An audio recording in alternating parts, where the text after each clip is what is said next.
안녕하세요. 2025년 하늘이 묵상과 기도. 오늘은 4월 7일 월요일입니다. 먼저 이번 주 암송 구절 소리내어 외워보겠습니다. 기도를 계속하고 기도에 감사함으로 깨어있으라. 골로새서 4장 2절 말씀. 계속해서 오늘의 묵상 말씀 골로새서 4장 2절 저와 함께 정독하겠습니다. 기도를 계속하고 기도에 감사함으로 깨어있으라. 아멘. 골로새서는 우리가 믿는 신앙의 본질과 그 실천을 강조하며 그리스도를 따르는 삶의 구체적인 모습을 보여주고 있는데 4장 2절에서 기도에 힘쓰라고 권면합니다. 기도는 무엇일까요? 기도는 단순히 우리의 필요를 하나님께 아뢰어 응답받는 행위가 아니라 하나님이 우리를 알고 계시며 책임지시고 인도하시는 분이심을 인정하고 고백하고 신뢰하는 것입니다. 오늘 본문은 기도에 대해 3가지를 가르쳐주고 있는데 첫째로 기도는 계속하는 것입니다. 여기서 계속하다에 해당하는 헬라어는 프로스 카르테로로 견디며 앞으로 간다는 의미입니다. 그러니까 기도를 계속한다는 것은 어떤 어려움이 있더라도 기도에 힘쓰는 것을 뜻합니다. 근데 신실하게 살기 원하는 그리스도인임에도 기도는 쉽지 않고 저절로 되지 않습니다. 그러하기에 기도 훈련이 필요한데 계속 기도하는데 어려움이 있다면 기도를 방해하는 것이 무엇인지 정직하게 점검해 보아야 합니다. 둘째로, 기도는 감사와 함께 드려야 합니다. 바울은 기도할 때 감사가 동반되어야 한다고 강조합니다. 무엇을 어떻게 감사할까요? 감사는 우리가 원하는 것을 받았기 때문만이 아니라 하나님의 뜻을 인정하고 신뢰하는 태도입니다. 나를 아시고 지금의 삶의 자리까지 인도하신 에베네셀 하나님에 대한 인정과 신뢰가 감사의 근간이 되는 것입니다. 하박국 선지자는 악인이 득세하고 의인이 고난받는 이해할 수 없는 비관적인 현실 속에서 의인은 믿음으로 말미암아 살리라고 고백합니다. 비록 무화과 나무가 무성하지 못하며 포도나무에 열매가 없을지라도 나는 여호와로 인하여 즐거워하리라는 그의 고백처럼 믿음의 눈으로 현실을 바라보고 하나님의 선하신 계획을 신뢰하는 것이 감사의 참 모습입니다. 셋째, 기도는 영적으로 깨어있는 것입니다. 여기서 깨어있다에 해당하는 헬라어는 그레이 고레오로 영적인 긴장감을 잃지 않는다는 것입니다. 깨어있는 기도가 무엇인지 구체적으로 이해하려면 성을 지키는 파수꾼의 행동을 보면 되는데 파수꾼은 긴장 상태에서 전방을 주시하며 주변에 특이한 움직임이 있는지 적의 동향을 주의 깊게 살핍니다. 이처럼 우리도 기도할 때 긴장의 끈을 놓지 말아야 하는데요. 주변에서 벌어지고 있는 영적 기류를 감지하고 주님께 아뢰어야 합니다. 그 다음으로 경계 근무자가 긴장해야 하는 것이 있는데요. 바로 지휘관의 불시 순찰입니다. 지휘관이 순찰을 나갔는데 자고 있거나 근무 태만하다 적발이 되면 큰 낭패를 당할 수 있습니다. 이처럼 우리도 언제 주님이 다시 오실지 알 수 없으니 늘 깨어 기다리며 주오심을 준비해야 합니다. 정결하고 경건한 생활을 유지해야 할 것입니다. 말씀을 묵상하는 시간입니다. 오늘 본문 말씀은 여러분의 삶에 어떤 의미가 있습니까? 이 말씀을 어떻게 적용할 수 있을까요? 잠시 묵상하며 하나님의 음성에 귀 기울이는 시간 되기 바랍니다.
사도 바울은 성도들에게 깨어 기도하고 감사할 것을 권면합니다.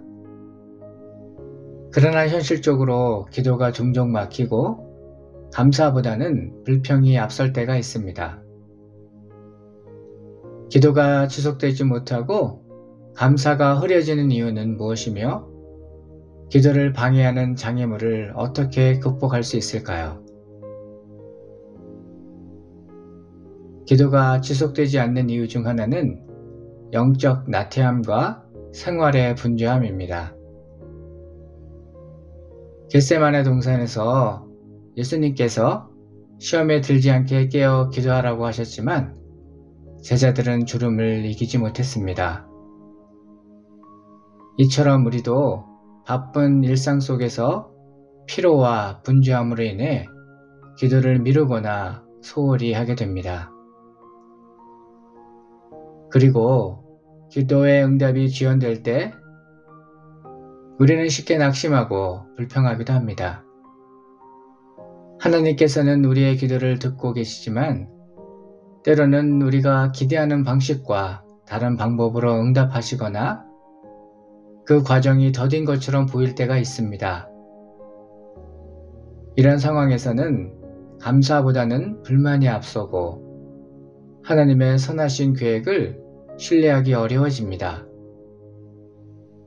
이럴 때일수록 하나님의 관점으로 현실을 해석하고 하나님의 때를 기다리는 신앙이 필요합니다. 환경이 어렵고 상황이 이해되지 않더라도 하나님을 신뢰하는 믿음에서 감사가 나오는 것입니다. 기도를 방해하는 또 한 가지 요소로 관계에 어려움을 들 수 있는데 베드로전서 3장에서 부부관계가 바르지 않으면 기도가 막힐 수 있음을 경고합니다. 이는 단순히 가정 안의 문제를 넘어서 우리의 삶이 다른 사람들과 화평을 이루지 못할 때에 기도가 막힐 수 있음을 보여줍니다. 또한 자신의 죄로 인해 기도가 막힐 때 다윗의 고백을 기억해야 하는데 시편 51편에서 다윗은 죄로 인해 하나님과 멀어졌을 때 자신의 죄를 회개하며 하나님이여 내 속에 정한 마음을 창조하시고 내 안에 정직한 영을 새롭게 하소서라고 기도했습니다.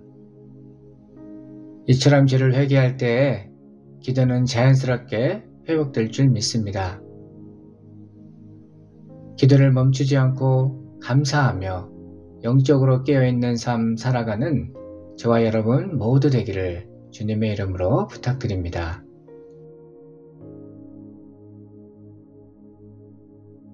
당신의 기도는 무엇입니까? 이 시간 다음의 기도 제목을 가지고 결단하며 기도하겠습니다. 힘써 기도하는 믿음의 파수꾼 되기를.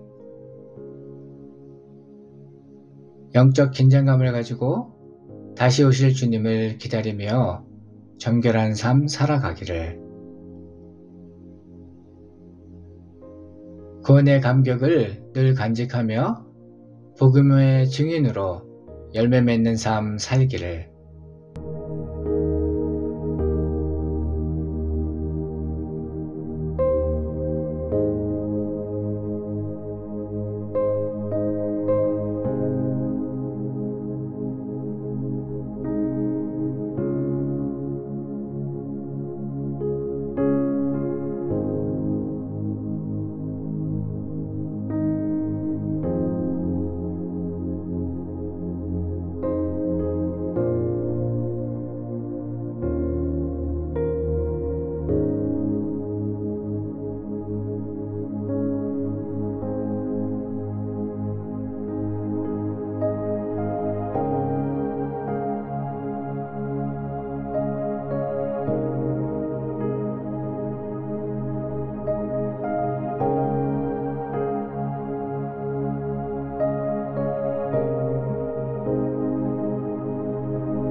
계속해서 중보기도 제목을 가지고 기도하길 원하는데요.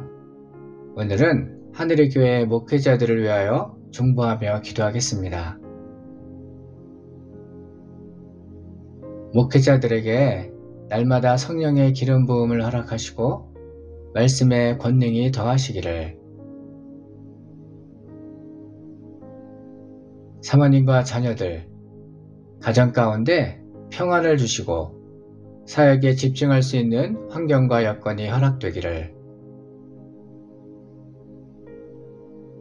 목회자들이 주님의 마음으로 영혼을 돌보게 하시고 사모님과 자녀들에게도 영적, 육체적, 물질적인 필요가 채워지기를. 기도하겠습니다.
하나님 아버지, 우리의 기도를 들으시고 주의 구원을 이루어 주시니 감사드립니다. 믿음의 파수꾼이 되어 가족과 교회, 나라와 열방을 위해 끊임없이 중보하게 하시고 세상의 유혹에 흔들리지 않는 거룩한 삶 살게 하옵소서. 또한 주님의 다시 오심을 소망하며 복음의 증인으로 생명을 열매 맺기 원합니다. 예수님의 이름으로 기도합니다. 아멘.